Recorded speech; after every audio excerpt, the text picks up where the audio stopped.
In a small village called Awa in Ogun State, Nigeria, there lived a young man named Toby. Though still in his youth, he was abundantly blessed by God, achieving remarkable success and accumulating great wealth. His riches were evident for all to see.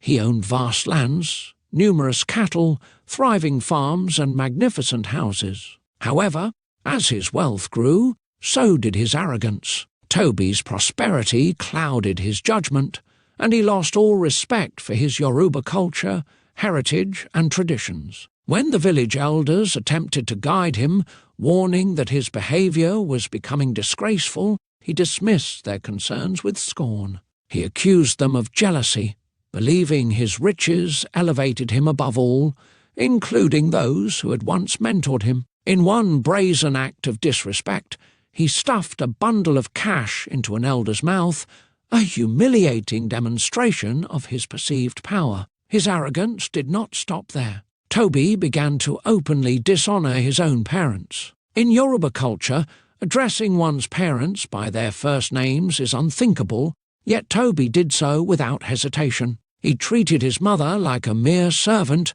commanding her to fetch water for him after meals, a stark departure from the respect traditionally given to parents. His childhood friends, with whom he had once shared laughter and dreams, were now beneath him. When they greeted him in public, he ignored them, as if their presence sullied his prestige. Toby's behaviour weighed heavily on his father's heart.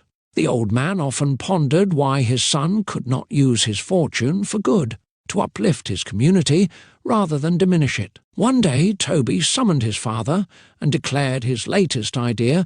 He wanted to create a new holiday, a grand celebration dedicated solely to showcasing his wealth. His father, filled with concern, pleaded with him, "My son, I beg you by the mercies of God, since I have walked this earth, never have I seen or heard of anyone declaring a day to boast of their riches. People celebrate religious holidays, Christmas, Easter, Ramadan, but never this. Please reconsider. God despises the proud, but grants grace to the humble." Toby scoffed at his father's words. "Old man, keep quiet. When a rich man speaks, the poor must listen in silence. On my day of wealth, you will play the talking drum in my honour." He said this, knowing full well that his father had never played the talking drum before. The talking drum, a revered instrument in Yoruba culture, is used not only for music, but also for communication. Yet Toby, in his arrogance, sought to mock his father. Determined, his father took up the challenge. He spent days learning to play the drum, practicing tirelessly. And with each beat, he crafted a message within the rhythm.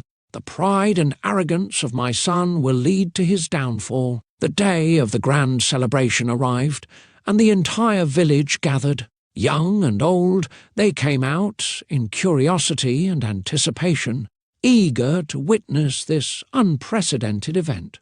Music played, food and drinks flowed, and the air buzzed with excitement. At last, the moment of Toby's grand entrance arrived. He adorned himself in a lavish agbada, the traditional Yoruba attire symbolizing wealth and status. Wanting to make a spectacle, he purchased a brand-new horse for the occasion, intending to ride triumphantly into his celebration. As he mounted the horse and made his entrance, the animal, startled by the noise and commotion, reared up in panic.